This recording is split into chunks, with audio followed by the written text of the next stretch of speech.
Welcome to the Rim Break Rodeo. We hope this video helps.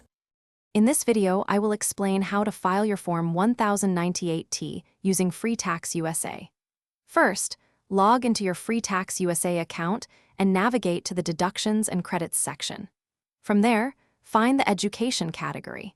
You will then select the option to enter your 1098-T information. Make sure you have your physical or digital form handy for accurate data entry.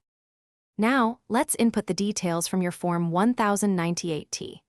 You'll need to enter the name and federal identification number of your educational institution exactly as it appears on the form. Then, transfer the amounts from boxes 1, 2, 4, and 5 into the corresponding fields. Be sure to answer all questions regarding your student status, such as if you were enrolled at least half-time. After entering your 1098-T data, FreeTaxUSA will guide you through determining your eligibility for various education tax credits. These can significantly reduce your tax liability.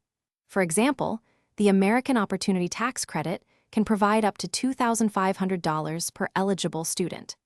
Another option is the Lifetime Learning Credit, which can offer up to $2,000 for qualified education expenses.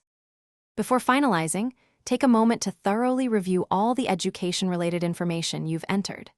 Double-check that all numbers from your 1098-T are correct and that your student status questions are answered accurately. Once you are confident everything is correct, FreeTaxUSA will integrate this information into your overall tax return. You can then proceed to the final review and securely e-file your return. Thanks for watching. Consider subscribing if we helped you.